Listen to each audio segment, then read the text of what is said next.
कर चले हम पिता। हेलो दोस्तों, मैं हूं रवि चौधरी और आप सभी मेरे साथ पढ़ रहे हैं भारतीय सेना के रक्षक बेज। आप सभी जानते हैं कि इसी फाउंडेशन रक्षक बेज में हम लोग 12 कंप्लीट प्रैक्टिस सेट पढ़ चुके हैं। यदि आप लोगों ने नहीं देखे हैं तो प्लीज जाकर देखो, अच्छे से लिखो, अच्छे से नोट्स करो और अच्छे तरीके से रिवीजन करो। और आज की क्लास में होगा प्रैक्टिस सेट नंबर 13 और मैं प्रैक्टिस सेट नंबर 13 में मैं आप सभी का स्वागत करूंगा। और ये मैं मान के चलूंगा कि मैंने जितने भी 12 कंप्लीट प्रैक्टिस सेट इसी भारतीय सेना के लिए रक्षक बेच में पढ़ाए होंगे, आप लोगों ने लिखे होंगे और अच्छे तरीके से आज की क्लास में आप सभी रिवीजन करके आए होंगे। चलिएगा, बिगर किसी देरी से आज की क्लास की शुरुआत करेंगे आज की क्लास के पहले प्रश्नों के साथ में। और कल वाला आंसर दिया था आप सभी ने बिल्कुल सही दिया था। चर्चा करेंगे आगे वाले जो हमने सवाल दिया था होमवर्क में, लेकिन पहले वाला जो आज की क्लास का पहला प्रश्न आप सभी के सामने देखने को मिलेगा। और आज की क्लास का जो पहला प्रश्न हम लोगों को जिस प्रकार से देखने को मिलेगा, राकेश शर्मा ने जिस अंतरिक्ष यान से यात्रा की थी उसका क्या नाम था। यानी जिस यान के माध्यम से यात्रा की थी उसका नाम क्या, जो मतलब उसका नाम क्या था। पहले तो आप लोगों को ये याद होना चाहिए कि राकेश शर्मा कौन थे। ठीक है, राकेश शर्मा कौन थे आप सभी को याद होना चाहिए। देखिए, पहले इसके राइट आंसर पर जाएंगे। इसका राइट आंसर था सोयूज T-11। क्या नाम था? सोयूज T-11 आप लोगों को याद होना चाहिए। यदि सवाल पूछेगा भारत के पहले अंतरिक्ष यात्री, भारत के पहले यदि आप लोगों से सवाल पूछा जाए कि भारत के पहले अंतरिक्ष यात्री कौन थे, तो जवाब हो जाएगा राकेश शर्मा। क्या नाम था दोस्तों? राकेश शर्मा। भूलिएगा मत, क्या याद होगा दोस्तों? राकेश शर्मा। और राकेश शर्मा 1984 में अंतरिक्ष में गए थे और उस समय भारत की प्रधानमंत्री थी, उनका नाम था श्रीमती इंदिरा गांधी। और श्रीमती इंदिरा गांधी ने पूछा था किससे? राकेश शर्मा से, कि अंतरिक्ष से भारत कैसा दिखाई देता है। तो राकेश शर्मा ने जवाब दिया था सारे जहां से अच्छा हमारा हिंदुस्तान, यानी सारे जहां से अच्छा हिंदुस्तान हमारा। ये शब्द थे किनके दोस्तों? राकेश शर्मा ने। राकेश शर्मा के तो भारत के पहले अंतरिक्ष यात्री कौन थे? तो जवाब हो जाएगा राकेश शर्मा। लेकिन आप लोगों से सवाल देखो, सवाल पूछा था कौन से यान से गए थे, तो जवाब हो जाएगा सोयूज। कौन सा यान था दोस्तों? सोयूज T-11 उस यान का नाम था, आप लोगों को याद होना चाहिए।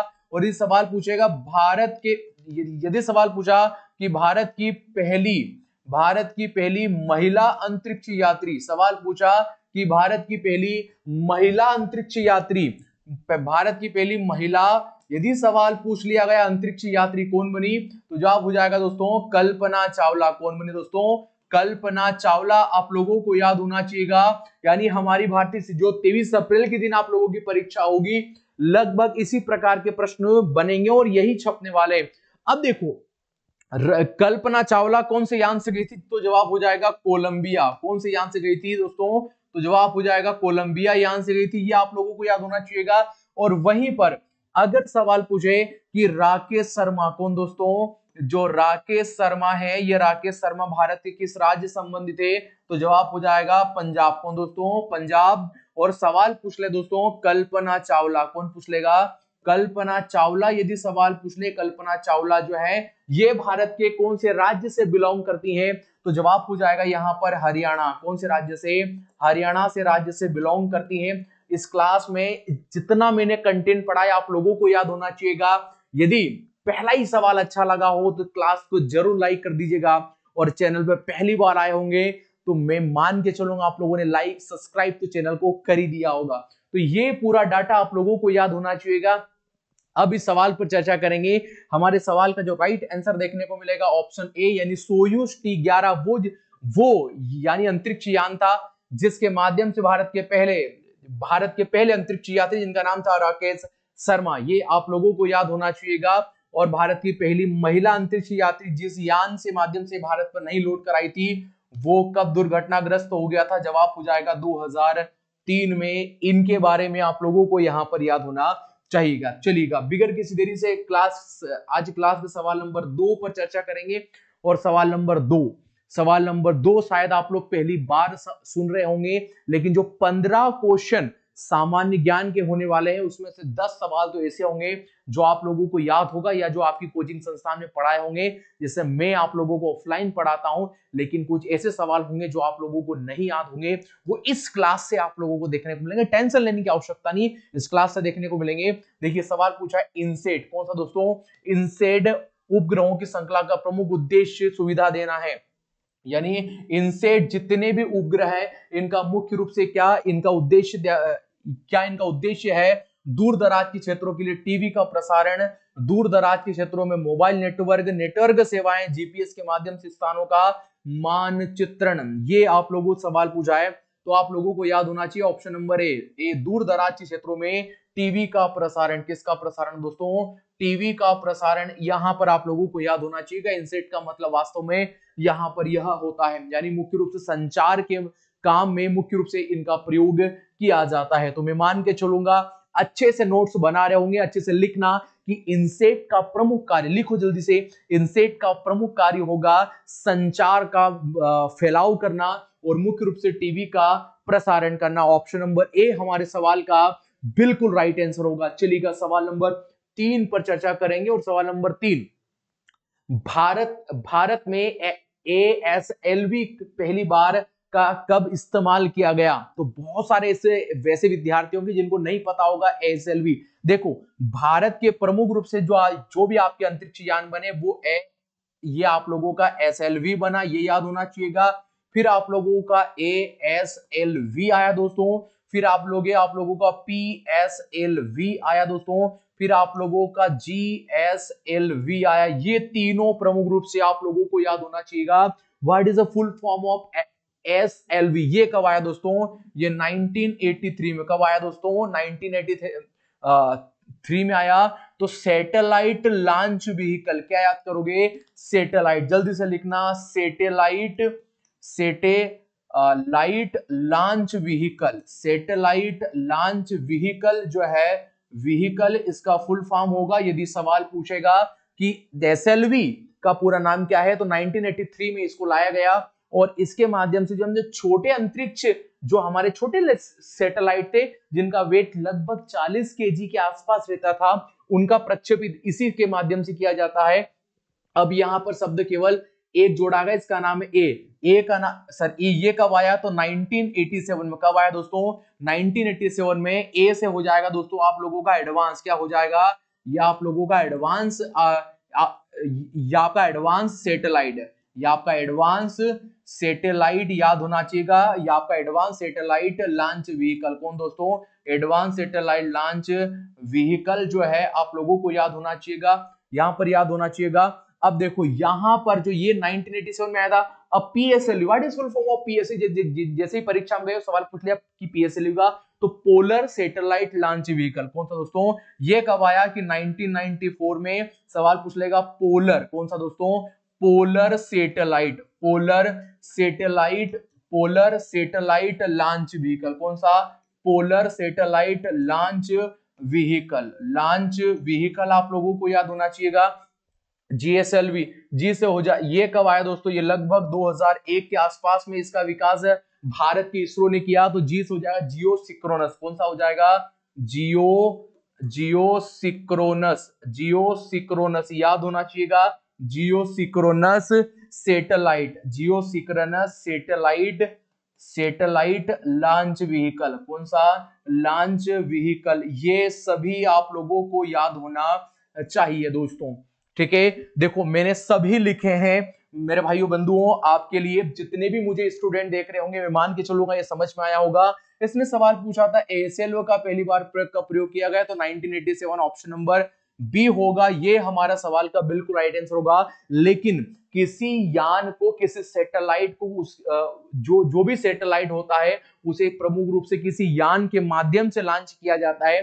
तो वो यान की पीढ़ी है, सबसे पहले छोटे सैटेलाइट भारत ने लॉन्च करने की क्षमता डेवलप्ड की। उसके बाद थोड़ा उनसे भारी गए हम लोग। और आप सभी जानते हैं 2017 में भारत विश्व का अभी तक का एकमात्र ऐसा देश बना है जिसने 2017 में 104 जितने सैटेलाइट थे, 104 सैटेलाइट को एक साथ अंतरिक्ष में स्थापित कर दिया था। तो मेरा प्यारा भारत क्या दोस्तों, हमारा प्यारा भारत विश्व का पहला और इकलौता ऐसा देश बना है।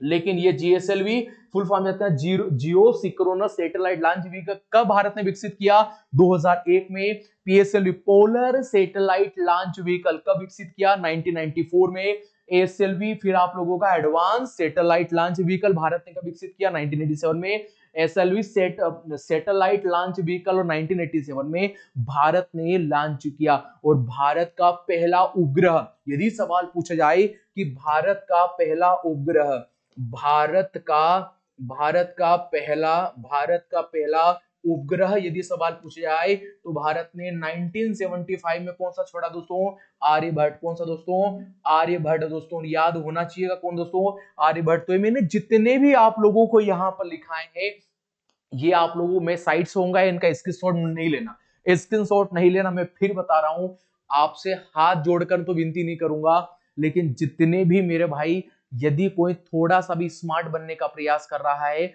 वो ये सोच रहा है, कुछ ऐसे हैं स्टूडेंट मेरे को पता है लेकिन उनका नाम नहीं बोलूंगा, मेरे भाइयों आपसे निवेदन है कि मैं जितना भी पढ़ा रहा हूं इसको लिखो। जब ये प्रैक्टिस सेट 22 अप्रैल तक चलेंगे, मैं आप लोगों को विश्वास दिलाता हूं, तुम्हारा भाई रवि चौधरी 22 अप्रैल तक आपकी एग्जाम के एक दिन पहले तक ये सारे के सारे प्रैक्टिस सेट चलाएगा। लेकिन शर्त है कि जब एग्जाम टाइम में, जब प्रेशर होगा, जब आपके एडमिट कार्ड आए, जब आप सभी का प्रवेश पत्र आएगा, एडमिट कार्ड आएंगे, प्रेशर बहुत होता है स्टूडेंट पर। और आपकी एज आप देखिए 17.5 से और 20.5 के लगभग में आपकी जीडी के फॉर्म डल जाएंगे। इतना प्रेशर आएगा, हालांकि नर्सिंग वाले 23 साल तक जाएंगे, इतना प्रेशर रहेगा। लास्ट में आपको क्या पढ़ना है क्या नहीं पढ़ना है समझ में नहीं आएगा। सबसे अच्छा प्रयोग करना है, मैं जितना भी ऑफलाइन मैंने आपको थ्योरी पढ़ाया, कंटेंट पढ़ाया, पढ़ लो। और इसके बाद ये जितना भी यूट्यूब का कंटेंट है इसको पढ़ लो। और लास्ट में जैसे ही हमारे पास में भारतीय सेना का नोटिफिकेशन आता है, हम लोग मॉक टेस्ट पे आ जाएंगे। और याद रखना, पेपर की धज्जियां उड़ा देंगे। 42 नहीं 45 क्वेश्चन हमारा टारगेट है। और यकीन मानिएगा उस लक्ष्य को प्राप्त करने की दुनिया की कोई ताकत हमसे नहीं रोक सकती। इस बार भारतीय सेना में 100 से प्लस ज्यादा विद्यार्थियों का सिलेक्शन का जिम्मा उठाया है भारतीय अकेडमी में। और वो सच होगा, उसका एक हीरा बनेगा, उसका एक जवाबदारी रहेगी, वो आपकी भी रहेगी। उन 100 में आपका भी नाम याद होना चाहिए। मैं फिर बता रहा हूं, इसको लिखो, इसको जितना लिखोगे, रिवीजन करोगे, बार बार रिवीजन करोगे, निखार आप में ही आएगा, मुझ में नहीं। इस बात को याद रखिएगा, मेरी बात को। ये जितना भी कंटेंट पढ़ा रहा हूं ये याद कर लेना कल तक, ठीक है। मैं मंडे के दिन मिलूंगा मैं आप सबसे, तो मंडे तक आप लोगों को ये याद होना चाहिएगा। चलिएगा, मैं नेक्स्ट क्वेश्चन पर बढ़ूंगा। और नेक्स्ट क्वेश्चन है, भारतीय संविधान की कौन सी विशेष व्यवस्था इंग्लैंड से ली गई है। मैंने आप लोगों को इंडियन कॉन्स्टिट्यूशन बेहद अच्छे तरीके से पढ़ाया है। और कौन सी व्यवस्था इंग्लैंड से ली है, देखो सर्वोच्च नागरिकता। सर्वोच्च नागरिकता के बारे में बात करेगा तो ये हम लोगों ने भारत शासन एक्ट, कौन सा दोस्तों, भारत शासन एक्ट, याद होना चाहिएगा सभी को कि भारत शासन एक्ट 1935, कौन सा दोस्तों, भारत शासन एक्ट 1935 से हम लोगों ने लिया है।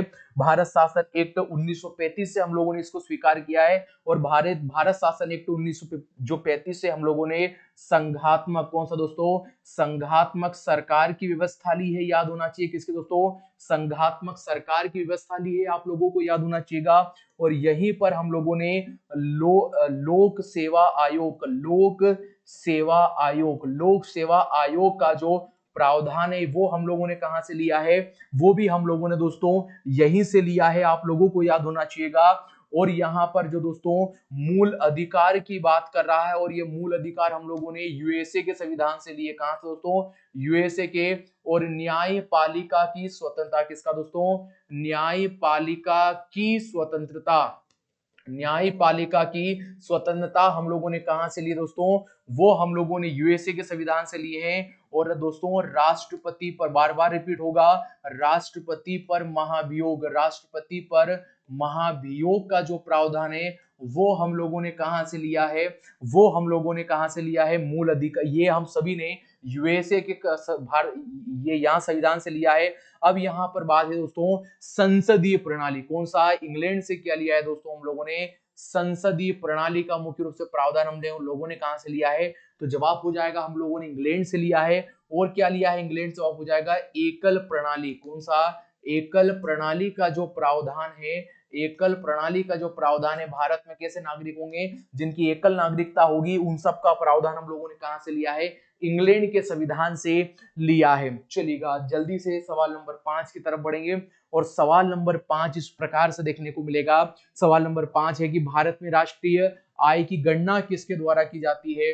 आय की गणना किसके द्वारा की जाती है? पहला ऑप्शन है नीति आयोग, सेकंड ऑप्शन है वित्त मंत्रालय, केंद्रीय सांख्यिकी संगठन जिसे सीएसओ कहा जाता है, क्या कहा जाता है? सीएसओ कहा जाता है, या फिर राष्ट्रीय प्रतिस्पर्धा सर्वेक्षण कार्यक्रम कार्यालय। ये चार ऑप्शन देखने को मिलेंगे। आप सभी जानते हैं भारत में राष्ट्रीय आय की गणना किसके द्वारा की जाती है? केंद्रीय सांख्यिकी संगठन के सीएसओ के द्वारा की जाती है। अब सवाल यह होगा कि सीएसओ की स्थापना, इसकी स्थापना कब किया गया दोस्तों? सवाल पूछेगा 1958 में। कब किया गया? 1951 में किया गया। वित्त मंत्रालय, वित्त मंत्री कौन है दोस्तों? वित्त मंत्री, तो जवाब हो जाएगा निर्मला सीतारमण। कौन दोस्तों? निर्मला सीतारमण। निर्मला सीतारमण वर्तमान में क्या है दोस्तों? वर्तमान में आप सभी जानते हैं ये भारत में वर्तमान वित्त मंत्री है निर्मला सीतारमण। बेहद ही चर्चित महिला है। आप सभी जानते हैं कितने प्रकार के उन्होंने टैक्स लगा दिए। हम यहाँ पर उनके बारे में बात नहीं करेंगे, हमारा कंटेंट, हमारा काम है पढ़ने का। लेकिन वित्त मंत्रालय की जगह अगर वित्त आयोग होता, यदि यहाँ पर वित्त आयोग होता, क्या होता दोस्तों? यदि यहाँ पर वित्त आयोग होता जिसका उल्लेख भारतीय संविधान के आर्टिकल 280 में हम लोगों को देखने को मिलेगा। नीति आयोग दोस्तों 1 जनवरी कब बना दोस्तों? ये 1 जनवरी 2015 को क्या बनता है? नीति आयोग बनता है। और सवाल पूछेगा नीति आयोग का अध्यक्ष हमेशा कौन होता है दोस्तों? तो जवाब हो जाएगा प्रधानमंत्री। कौन होगा दोस्तों? प्रधानमंत्री होगा। ये आप लोगों को याद होना चाहिएगा। तो हमारे सवाल का बिल्कुल राइट आंसर क्या देखने को मिलेगा? ऑप्शन नंबर सी में जाएंगे, यानी भारत में राष्ट्रीय आय की गणना किसके द्वारा की जाती है? केंद्रीय सांख्यिकी संगठन के द्वारा की जाती है। हर एक सवाल पर मेरी नजर है, आप टेंशन ना लीजिएगा। जितना भी करंट अफेयर से सवाल आया है, हालांकि पहले मैं ऑफलाइन ही पढ़ाऊंगा, उसके बाद कुछ सवाल मैं यहाँ पर जरूर कराऊंगा। ऐसी फाउंडेशन रक्षक बेश में आप लोगों को नहीं लगेगा ऐसा कि टीचर ने नहीं पढ़ाया है।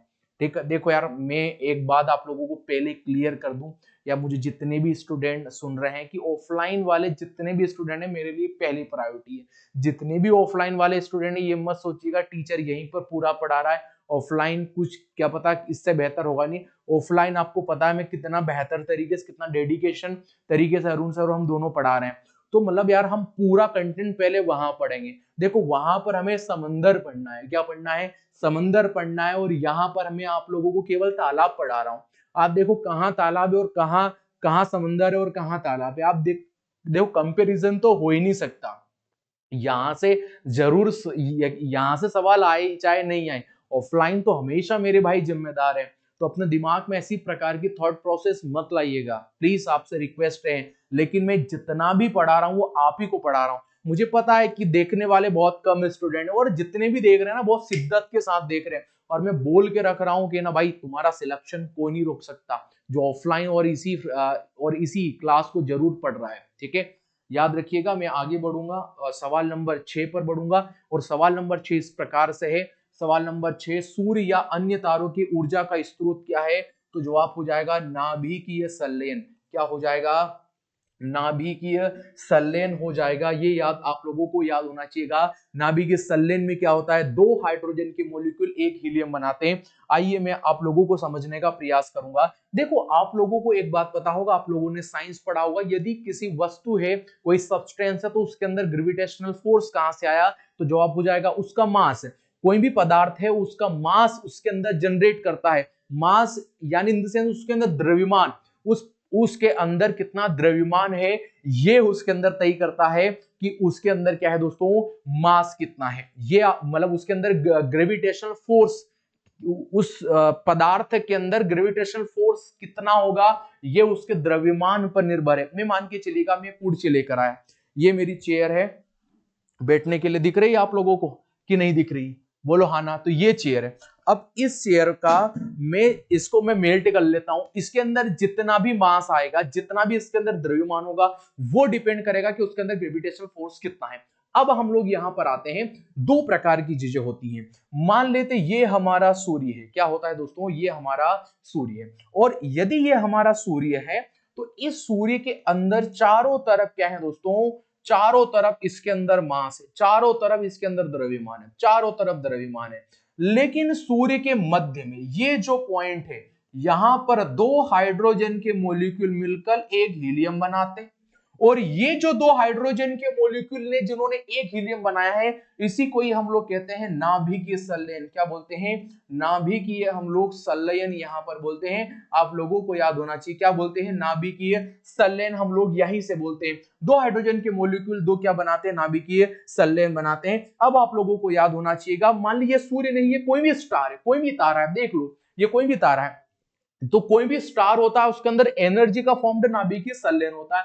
लेकिन याद रखो एक समय आएगा, एक समय के बाद में ये जो पूरी तरीके से मास इसके चारों तरफ ये जो हमें देखने को मिलेगा, मास यानी जो द्रव्यमान देखने को मिलेगा, एक समय आएगा कि जब ये पूरा का पूरा स्टार और छोटा हो जाएगा, और छोटा हो जाएगा, ऐसे लाखों करोड़ों साल हो जाएंगे। लेकिन लाखों करोड़ों सालों के बाद में किसी भी स्टार के अंदर से उसका हाइड्रोजन और उसके हीलियम के मॉलिक्यूल्स जितने भी रहेंगे वो पूरी तरीके से समाप्त हो जाएंगे। जब कोई भी स्टार के अंदर से उसके हाइड्रोजन और उसके हीलियम के मॉलिक्यूल्स समाप्त हो जाते हैं तो स्टार का जो भी स्टार होता है उसका ब्रेकडाउन क्या हो जाता है, स्टार्ट हो जाता है। मतलब वो जो तारा है वो टूटने का प्रयास करता है, तारा वहां से टूट जाता है। और जब कोई तारा टूटता है तो याद रखिएगा वो तीन चीजें बनाता है। क्या बनाता है, जब कोई तारा टूटता है तो वो तीन प्रकार की चीज यहां पर बनाता है। यानी जो स्टार होता है वो स्टार टूटा तो वो तीन तरीके की चीजें बनाएगा। सबसे पहले क्या बनाएगा सर, इसको हम श्वेत वामन बोलेंगे। क्या बोलेंगे, श्वेत वामन बोलेंगे। दूसरे को हम लोग न्यूट्रॉन स्टार, कौन बनेंगे, न्यूट्रॉन स्टार हम लोग बोलेंगे। और तीसरे को हम लोग कृष्ण छिद्र, क्या बोलेंगे, कृष्ण छिद्र हम लोग बोलेंगे। ये हम लोगों को याद होना चाहिए। यानी कोई भी तारा टूटेगा तो वो तीन फॉर्म लेगा, श्वेत वामन, न्यूट्रॉन तारा और कृष्ण छिद्र। और इसी कृष्ण छिद्र को आप सभी इंग्लिश में ब्लैक होल जानते हैं। क्या, किस नाम से जानेंगे आप, ब्लैक होल। तो ब्लैक होल भी बना है तो कोई भी स्टार के ब्रेकडाउन से बना है, ये आप लोगों को यहां पर कंफर्म करना या याद होना चाहिएगा। कोई भी स्टार टूटेगा तो वो श्वेत वामन में, वो न्यूट्रॉन तारा में, आप लोगों को याद होना चाहिएगा। ये यहां पर आप लोगों को पूरी तरीके से याद होना चाहिएगा। मैं मान के चलूंगा आप लोगों को समझ में आ रहा होगा। तो ऑप्शन नंबर बी हमारे सवाल का बिल्कुल क्या हो जाएगा, एकदम राइट आंसर यहां पर होगा। चलिएगा आगे बढ़ते हैं, और आगे बढ़ने के बाद में सवाल नंबर 7 पर चर्चा करेंगे। और सवाल नंबर 7 जो आप लोगों को देखने को मिलेगा, भारत की 2011 की जनगणना के अनुसार देश में 10 लाख ही नगरों की संख्या कितनी है। यानी टोटल 2011 की जनगणना हुई उसमें कितनी हम लोगों को 10 लाख से ज्यादा हम लोगों को नगरीय जनसंख्या देखने को मिली। याद रखिएगा 2011 की जनगणना ये भी बतलाती यदि कोई सा शहर है, कोई भी शहर है, उसकी जनसंख्या यदि 10 लाख से ज्यादा है तो वो महानगर होगा। क्या होगा दोस्तों, महानगर होगा। अब इसकी संख्या कितनी दोस्तों, 13। लेकिन कुछ इंपॉर्टेंट टॉपिक जो बात है वो हम लोग चर्चा करेंगे। ये यहां पर होगा, जैसे भारत का 2011 में जनसंख्या घनत्व, जल्दी से बताओ जनसंख्या घनत्व कितना रहा, जनसंख्या घनत्व भारत का कितना रहा। तो जवाब हो जाएगा 382। ये कौन सी जनगणना, 2011 की जनगणना। और अगर 325 कब रहा दोस्तों, तो 2001 की जनगणना में क्या रहा दोस्तों, 325 रहा। अगर लिंगानुपात पूछा कि लिंगानुपात कितना रहा 2011 की जनगणना में, तो जवाब क्या हो जाएगा दोस्तों, 943। कितना, 943। 1000 पुरुषों पर 1000 महिलाओं की संख्या नहीं है, लेकिन 943 है। अब जल्दी से बताओ मुझे कि भारत की साक्षरता कितनी रही दोस्तों, साक्षरता कितनी रही। तो जवाब हो जाएगा सर 74.04% आप लोगों को याद होना चाहिएगा। और भारत में पहली बार भारत में जनगणना कब हुई थी, जनगणना भारत में पहली बार कब हुई थी। तो जवाब हो जाएगा 1972 में। इस समय गवर्नर कौन था, तो जवाब हो जाएगा कौन दोस्तों, मेयो, लॉर्ड मेयो। ठीक है, मेयो यहां पर हुआ करता था। लेकिन भारत में पहली बार कौन दोस्तों, भारत में पहली बार व्यवस्थित जनगणना की शुरुआत कब से हुई दोस्तों? तो याद होना चाहिएगा 1881 में। कब दोस्तों? 1881 में। लेकिन विश्व में पहली बार जनगणना कब हुई दोस्तों? तो ये किस देश में हुई थी दोस्तों? इस सवाल को मैंने आपको पढ़ाया है। कमेंट सेक्शन में मैं आप सभी का जवाब चाहूंगा। कमेंट सेक्शन में मुझे आप सभी जवाब देंगे कि विश्व में पहली बार जनगणना किस देश में हुई थी। इतना ही अगर आप लोगों ने जवाब दिया तो मैं आज धन्य मानूंगा कि आज की क्लास का मेरा पढ़ाना सफल हो गया। चलिएगा, और मैं बहुत कुछ बता सकता हूं, लेकिन अभी आगे चर्चा करेंगे। कब तक पढ़ाएंगे? बहुत आगे हमें पढ़ना पड़ेगा अभी तो। आठवां सवाल है, किस काल को भारतीय इतिहास का स्वर्ण युग कहा जाता है? एज अ गोल्डन ईरा कहा जाता है, स्वर्ण युग कहा जाता है। तो जवाब हो जाएगा गुप्त काल को। कौन से काल को? गुप्त काल को कहा जाता है। अब देखो, गुप्त काल का संस्थापक कौन हुआ? कौन हुआ दोस्तों? गुप्त काल का संस्थापक कौन हुआ? तो जवाब हो जाएगा यहाँ पर श्रीगुप्त। कौन माना गया दोस्तों? श्रीगुप्त यहाँ पर माना जाता है। आप लोगों को याद होना चाहिएगा मौर्य वंश का। दोस्तों मौर्य वंश का कौन हुआ? जवाब हो जाएगा चंद्रगुप्त मौर्य। कौन हुआ दोस्तों? चंद्रगुप्त मौर्य। आप लोगों को याद होना चाहिएगा मुगल काल का कौन हुआ दोस्तों? बाबर। कौन दोस्तों हुआ? बाबर। बाबर के बाद कौन आया दोस्तों? तो जवाब हो जाएगा अकबर। कौन आया? सॉरी, माफी चाहूंगा। बाबर के बाद कौन आया दोस्तों? बाबर के बाद कौन आया दोस्तों? तो जवाब हो जाएगा हुमायूं। कौन आया? हुमायूं आया दिल्ली की राजगद्दी पर। हुमायूं के बाद कौन आया? अकबर। कौन आया? अकबर। अकबर के बाद कौन आया दोस्तों? जहांगीर। कौन आया दोस्तों? जहांगीर। जहांगीर के बाद कौन आया? शाहजहां। कौन आया दोस्तों? शाहजहां। ये आप लोग कंटिन्यूसली आए। शाहजहां के बाद कौन आया दोस्तों? औरंगजेब। कौन आया दोस्तों? औरंगजेब यहाँ पर आया। और औरंगजेब के बाद को कौन आया दोस्तों? बहादुर शाह प्रथम। ये बेटा ये बहुत अभी लंबी गाड़ी आगे जाएगी, द्वितीय नहीं प्रथम है, लेकिन आगे चर्चा करेंगे। मगध काल। मगध जो राजवंश था, इसमें प्रमुख रूप से 4 वंश हम लोगों को देखने को मिले, लेकिन गुप्त वंश को भारत में पहला स्वर्ण युग कहा गया। कौन से वंश को दोस्तों? गुप्त वंश को। और इसी मुगल काल को भारत में सेकेंड गोल्डन ईरा कहा जाता है। क्या कहा जाता है? सेकेंड गोल्डन ईरा यहां पर कहा जाता है। लेकिन अब क्या कर सकते, कहा जाता तो आगे चर्चा करेंगे। इतनी कहानी आप लोगों को नहीं सुननी है, क्यों कहा जाता है, वो बड़ी क्लासों के लिए है। ठीक है, आप लोगों को सीधा फैक्ट से मतलब होना चाहिएगा। चलिए सवाल नंबर 9 पर चर्चा करेंगे। और सवाल नंबर 9 इस प्रकार से होगा, जिनमें से कौन सी नदी सीधे गंगा में जाकर मिलती है? मतलब वो सीधी गंगा की सहायक नदी है। तो जवाब हो जाएगा सोन नदी। कौन सी नदी दोस्तों? सोन नदी हो जाएगा। दोस्तों ये केन किसकी सहायक है? तो केन हो जाएगा दोस्तों यमुना की। किसकी सहायक हो जाएगी दोस्तों? यमुना की सहायक हो जाएगी। याद होना चाहिएगा चंबल। ठीक है, ये चंबल किसकी सहायक है? चंबल भी यमुना की सहायक। किसकी दोस्तों? यमुना की। अब ये बेतवा किसकी सहायक है? ये भी यमुना की। किसकी सहायक है दोस्तों? ये भी यमुना की सहायक है। याद होना चाहिएगा। अब ये जो चंबल है, चंबल हमारे मध्य प्रदेश से, कहां से दोस्तों? गर्व होना चाहिए, हमारे मध्य प्रदेश के जाना पाव पहाड़ी से निकलती। कहां से दोस्तों? जाना पाव पहाड़ी से निकलती है। जाना पाव पहाड़ी से ये चंबल नदी जो निकलती है 965 किलोमीटर इसकी, मतलब ये 965 किलोमीटर क्या है दोस्तों? इसकी लेंथ देखने को मिलेगी। और ये मध्य प्रदेश की दूसरी सबसे बड़ी नदी हम लोगों को यहाँ पर देखने को मिलती है। तो याद होना चाहिएगा soon as a tributary river सीधी गंगा की है। सीधी गंगा में जाके क्या हो जाती है? मिल जाती है। चलिएगा आगे बढ़ते हैं, सवाल नंबर 10 पर चर्चा करेंगे। और सवाल नंबर 10 हमें देखने को मिलेगा, भारत का सबसे ऊंचा नदी बांध कौन सा है? तो जिसका नाम हो जाएगा टिहरी बांध। कौन सा? टिहरी बांध सबसे ऊंचा बांध देखने को मिलेगा। कौन सा ऊंचा बांध देखने को मिलेगा? भाखड़ा नांगल बांध। ये सबसे बड़ा गुरुत्वीय बांध है। कौन सा बांध है दोस्तों? भारत का सबसे बड़ा गुरुत्वीय बांध कौन सा हो जाएगा दोस्तों? तो जवाब हो जाएगा भाखड़ा नांगल बांध। कौन सी नदी पर है? जवाब हो जाएगा सतलज नदी पर। ठीक है, कहां पर? मुख्य रूप से हिमाचल प्रदेश में। टिहरी बांध दोस्तों कहां पर है? भागीरथी नदी। कौन सी रिवर दोस्तों? भागीरथी नदी। और ये कहां पर है दोस्तों? यूके मतलब उत्तराखंड में। कहां पर? उत्तराखंड में। हीराकुंड बांध भारत का सबसे लंबा बांध है दोस्तों। क्या है ये? लंबा बांध है, नदी के ऊपर बना हुआ। और ये हीराकुंड बांध कहां पर है दोस्तों? जवाब हो जाएगा उड़ीसा। कहां पर हो जाएगा? उड़ीसा। याद होना चाहिएगा। और सरदार सरोवर बांध कौन सा दोस्तों? सरदार सरोवर बांध कहां पर है? गुजरात में। कहां पर दोस्तों? गुजरात में पड़ेगा। कहां पर पड़ेगा? गुजरात में पड़ेगा। कौन सी नदी पर? जवाब हो जाएगा नर्मदा नदी पर। कौन सी नदी पर? नर्मदा नदी पर। याद हो जाएगा, ये आप लोगों को याद होना चाहिएगा।